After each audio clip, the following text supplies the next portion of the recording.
남을 부러워할 시기는 이미 지났다. 그 다음으로는 이제 50살이나 먹었으니 남을 부러워하는 마음을 버리면 얼마나 편해지는지를 깨달을 차례다. 누구도 부러워하지 않는 마음가짐은 50세가 되면 이전보다 더 갖기 쉽다. 50세는 죽고 나면 모든 것이 아무런 가치가 없다는 생각이 드는 시기이기도 하기 때문이다. 죽은 다음에는 100억이 있든 1000억이 있든 다를 바 없다. 5억이든 10억이든 무슨 상관인가. 만약 아무것도 없어도 별 상관없다. 그런 게임 오버의 순간이 머지않아 다가온다고 생각하면 사회적인 성공이나 실패가 남은 인생에 얼마나 의미가 있을까 하는 생각이 든다. 30대나 40대 때는 자신과 나이가 비슷한 또래가 얼마나 출세했는지 신경 쓰이는 것이 인지상정이다. 그러나 내 경험으로 미뤄보건대 50살쯤 먹고 나면 대학 시절의 동기들과 모여도 누가 출세했다고 하는 이야기는 좀처럼 나누지 않는다. 50세는 이미 성공이나 실패가 어느 정도 결정되어 버린 시기다. 물론 돈이 너무 없으면 곤란하지만 영원히 살 수 없다. 도대체 질투라는 감정은 왜 생겨서? 나이가 50을 넘어 인생의 후반에 접어든 우리에게는 질투심도 주의해야 할 감정이다. 옛사람들도 질투심에 사로잡혀서는 안 된다고 가르친다. 예를 들면 니체는 질투라는 감정을 극도로 싫어했다. 질투의 불꽃에 둘러싸인 자는 마침내 방향을 돌려 정갈처럼 자기 자신을 독침으로 쏘게 된다. 니체는 르상티망, 즉 원한증오, 질투 같은 감정은 가치 없는 것이라고 여겼다. 그래서 그런 감정을 자기에게 허용하지 않고 청산했다고도 말했다. 또한 계몽사상가이자 교육자인 후쿠자와 유키치는 다음과 같이 말했다. 무릇 인간에게 부덕한 곳이 많다고는 하지만 그 교제에 해가 되는 것으로 원망보다 큰 것은 없다. 원망이란 남을 시샘하는 마음을 말한다. 세상에 부덕은 여러 가지가 있지만 남을 시샘하는 마음은 정말 제일 어쩔 도리가 없는 것이다. 나도 질투심은 우리 사회를 망치는 한 요인이라고 본다. 질투심이 만연하니까 너나 할 것 없이 추문을 너무 좋아하고 그 추문 때문에 누군가가 나락으로 떨어지는 것이 재미있어 죽는 것이다. 주간지를 보면 전 국민이 한 달에 1명 정도는 수렁에 빠지기를 원하는 것처럼 느껴진다. 그리고 다음에는 누가 나락으로 떨어질지 고대한다. 실제로도 물에 빠져 죽게 생긴 사람에게 일제히 돌을 던진다. 그런 잔인한 마녀사냥 같은 일이 늘 일어난다. 자신에게 직접 영향을 미치는 것도 아닌데 누군가가 잘못되는 것이 그렇게 즐거워할 일인지 의문스럽다. 그것을 즐기는 자신을 발견했을 때 내게 이런 졸렬한 르상티망이 있었구나라고 깨달았으면 좋겠다. 아, 나는 남이 전락하는 것을 보고 매우 좋아하는 그런 인간이구나. 여전히 피해 재단에 희생양을 바치려고 하는구나. 그렇게 우선 자신의 비열한 인간성을 한번 돌이켜보기 바란다. 사람들과 더 어울려서 뭐 좋은 일이 있겠나. 후쿠자와 유키치의 학문의 권장에는 다음과 같은 구절이 있다. 세상에는 다양한 사람이 있지만 사람은 귀신도 뱀도 아니다. 일부러 나를 해하려는 나쁜 사람은 없는 법이다. 사람이 두렵다고 멀리하지 말고 자기 마음을 털어놓고 잘 교제하는 게 어떨까? 나 자신도 사람이므로 다른 사람을 싫어해서는 안 된다. 정말 공감이 가는 말이다. 나 역시 학생이나 20, 30대 젊은이들과 이야기를 나눌 때는 최대한 다른 사람과의 사귐을 중요시하라고 한다.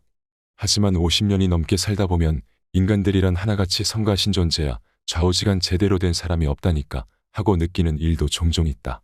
더 사람들과 어울려서 뭐 좋은 일 있겠나 라는 의문을 품는 것도 당연하다. 누구나 약간의 인간 혐오는 있다. 50세를 넘으면 그런 인간 혐오를 받아들이고 인간을 멀리해도 별로 상관없다고 생각해도 괜찮지 않을까. 인간 혐오라는 말을 들으면 성격이 삐딱하고 불평불만만 늘어놓아 주위 사람들을 기분 나쁘게 하는 사람을 상상할지도 모른다.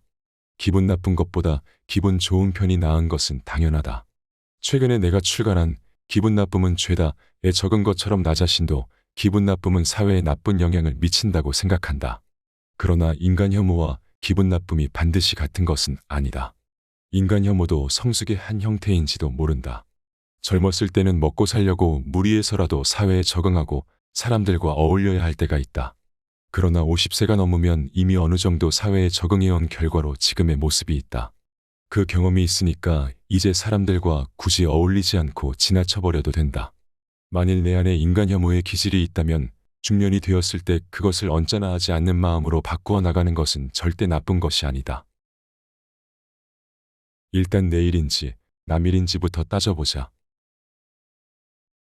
정신분석학자 알프레트 아들러가 창시한 아들러 심리학에서는 해결해야 할 문제가 있을 때 그것이 자신의 과제인지 아니면 타인의 과제인지 생각해보라고 했다. 이를 과제의 분리라고 한다.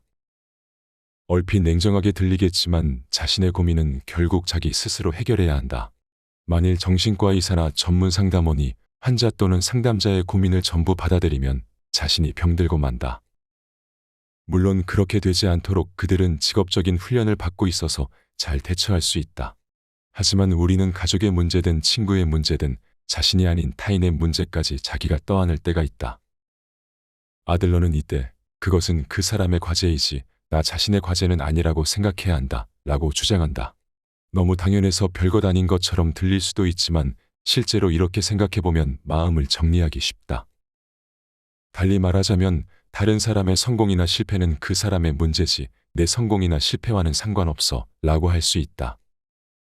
예를 들어 학교에 같이 다닌 동창이 사회에서 굉장히 성공했다고 치자. 우리 사회에서는 대개 같은 학년 친구들을 지나치게 의식한다.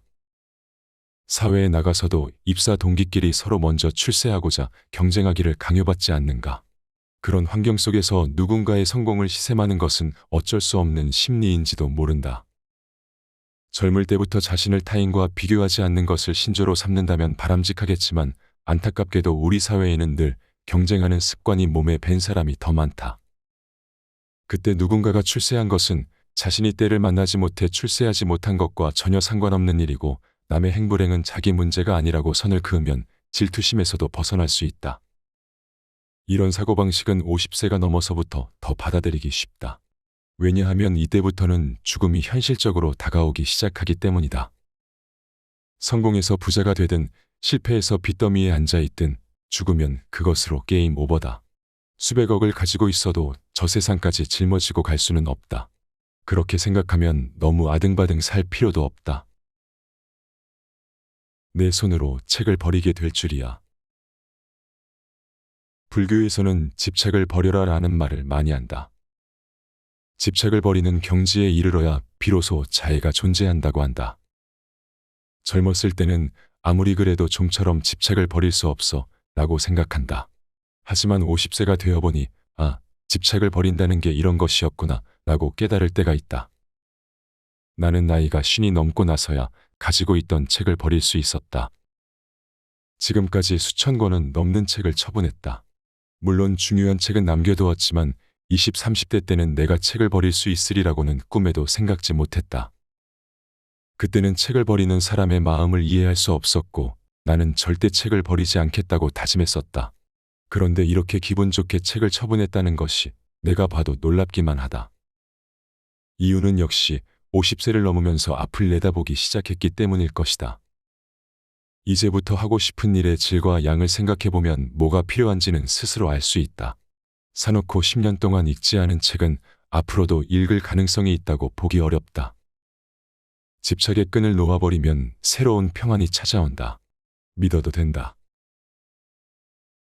시간의 치유력을 높이는 법. 지나간 일이라도 원한이나 회한 같은 마음의 상처는 좀처럼 회복하기 어렵다. 그럴 때는 시간의 치유력에 의지하는 수밖에 없는데 그 치유력을 최대한으로 발휘하게 하는 방법이 있다. 의식적으로 시간을 무조건 빨리 돌리는, 간단히 말하자면 일정을 최대한 촘촘하게 짜는 방법이다.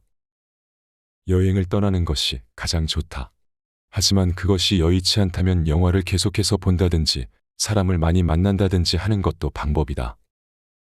독서 같은 정적인 활동보다는 몸을 움직여서 환경에 변화를 주는 것이 좋다. 그렇게 하다 보면 불과 사흘 전에 일어난 일도 그런 일이 있었던가, 시간이 많이 지난 것 같은데 하고 아주 오래전 일처럼 느껴진다. 마음속에 응어리가 졌을 때 나는 당일치기 여행도 자주 간다.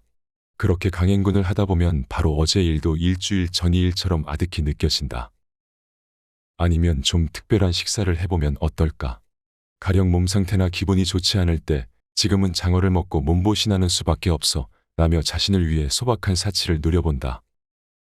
그럴 때를 대비해서 평소에는 되도록이면 그 음식을 먹지 않고 아껴둔다.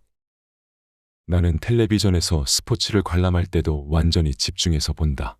그러다 보니 90분짜리 축구 한 경기가 끝나면 엄청나게 피로해진다. 그 어느 쪽 팬도 아닐 때도 경기장의 관객, 수만 명분의 흥과 에너지가 그대로 내 마음속에서 재현되기 때문이다. 그렇게 시간을 알차게 보내고 나면 그 전에 일어난 일이 잘 기억나지 않는다.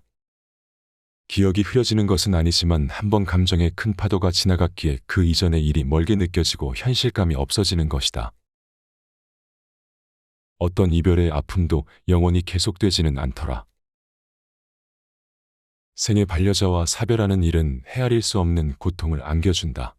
특히 여성보다 남성이 더 깊은 마음의 상처로 흔들리는 것 같다. 기상청에서 정년퇴직한 뒤 방송사의 뉴스에서 기상캐스터로 활약했던 구라시마 야스시는 소박한 말투와 알기 쉽고 친숙한 해설로 텔레비전 일기예보의 방식을 바꾸었다고도 할 수 있는 사람이다.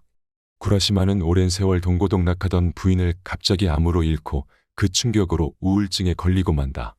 그 과정을 자기 스스로 기록한 그치지 않는 비는 없다에 따르면 아내가 사망한 뒤 구라시마는 왜 좀 더 아내의 마음을 알아주지 못했을까 하는 자책에 휩싸여 아내의 영정 앞에서 잘못했네, 미안하네라고 계속 용서를 빌었다고 한다. 그러다가 구라시마는 죽고 싶다는 강한 충동에 사로잡힌다. 그러나 차마 죽지 못했던 구라시마는 그 후 정신과에 입원해서 조금씩 건강을 회복했다. 구라시마는 이렇게 말했다. 반려자의 죽음은 누구든지 경험하는 일이지만 지금 정말 그 상실감에 무척 괴로워하는 사람에게 그것은 누구의 고통과도 어떤 괴로움과도 비교할 수가 없는 절대적인 아픔이다.